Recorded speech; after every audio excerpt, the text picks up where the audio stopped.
रूपा अपने पति नामदेव और बेटी संध्या के साथ अजमेर में रहती थी। पति की नौकरी भी ठीक थी, 2 कमरों का अपना मकान भी था। रूपा ने संध्या को भी अच्छे स्कूल में डाल रखा था।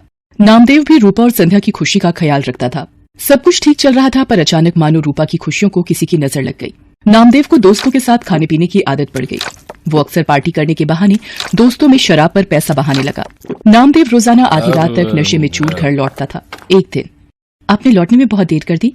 आप रोजाना शराब पियोगे तो आपकी सेहत को नुकसान होगा। मुझे उपदेश मत दे, और मेरी डॉक्टर बनने की जरूरत नहीं है, ठीक है ना? मैं अपने दोस्तों के साथ जाता हूँ, तो तुझे क्यों तकलीफ हो रही है? मैं रोज पीऊंगा।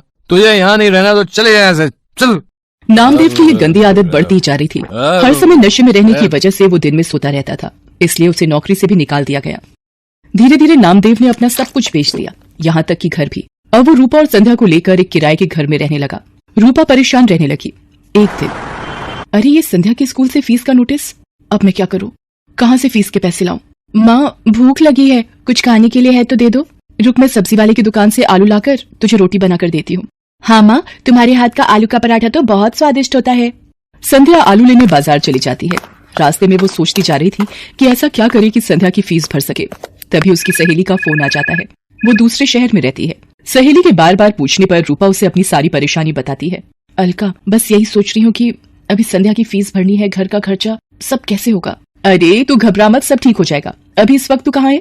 संध्या को मेरे हाथ के आलू के पराठे बहुत पसंद है, आलू लेने जा रही थी। आलू के पराठों से याद आया, तू तो राजमा चावल कितने टेस्टी बनाती थी, याद है? सब उंगलियां चाटते रह जाते थे। तू राजमा चावल बनाकर क्यों नहीं बेचती? इससे तेरी कमाई भी हो जाएगी, जिससे तू थोड़ा बहुत परिवार का खर्च उठा पाएगी।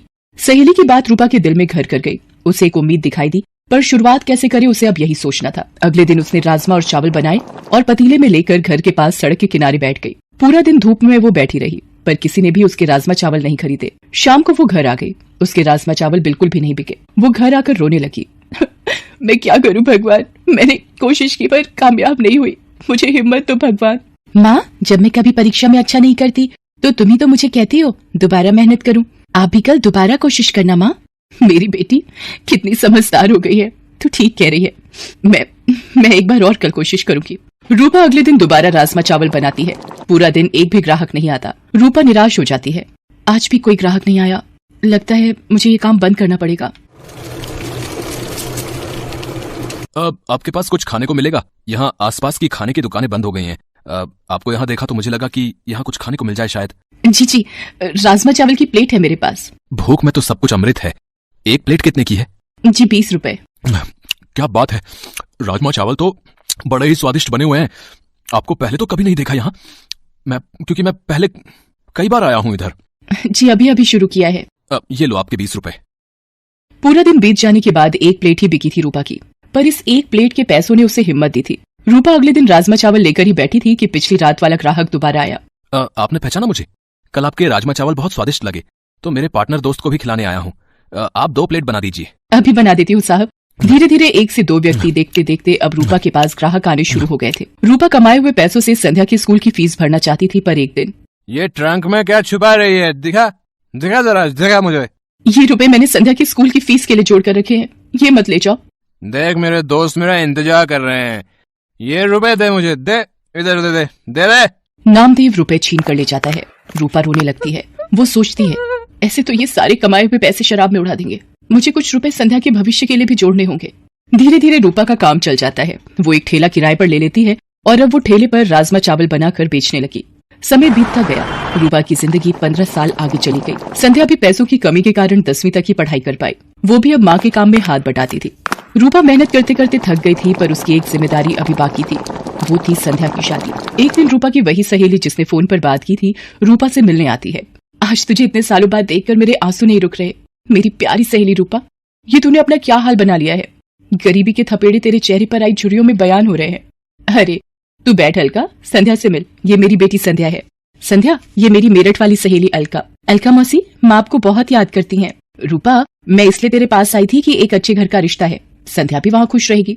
अलका, अगर मेरी ये जिम्मेदारी पूरी हो जाए तो मेरे लिए बहुत खुशी की बात है। ठीक है, फिर मैं बात कर लेती हूँ लड़के वालों से। रूपा को तसल्ली हो जाती है कि संध्या की शादी हो जाएगी। एक गरीब बेटी की शादी करना गरीब की सबसे बड़ी चिंता होती है। रूपा की सहेली अलका रिश्ता पक्का कर देती है।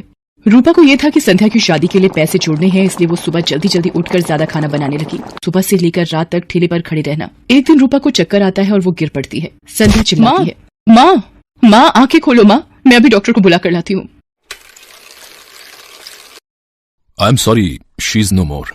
बॉडी से ज्यादा काम लिया है इन्होंने। कमजोर शरीर ये झेल नहीं पाया, इसलिए बीपी बढ़ गया और हार्ट अटैक आ गया। संध्या की तो मानो जिंदगी ही रुक गई। उसकी माँ चली गई।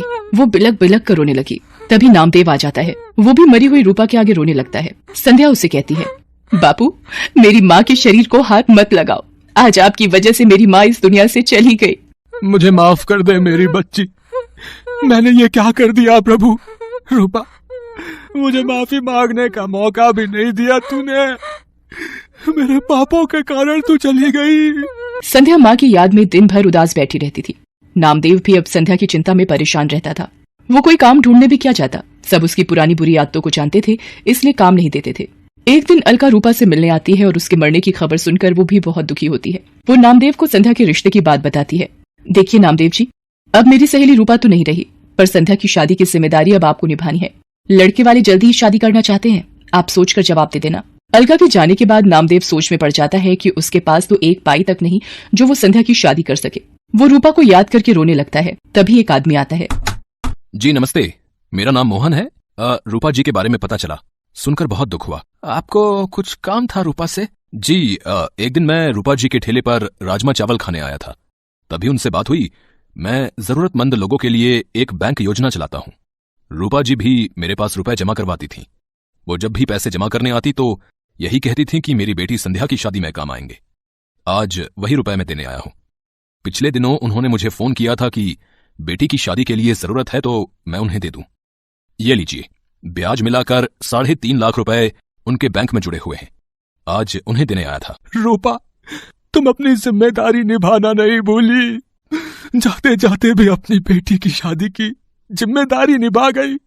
संध्या बेटी, देखो तुम्हारी माँ की तरफ से शादी का तोहफा ये अंकल जी लाए हैं। संध्या भी ये सब देखकर रोने लगती है। उन रुपयों को नामदेव संध्या की शादी में लगा देता है और संध्या को ढेर सारा आशीर्वाद देकर विदा कर देता है।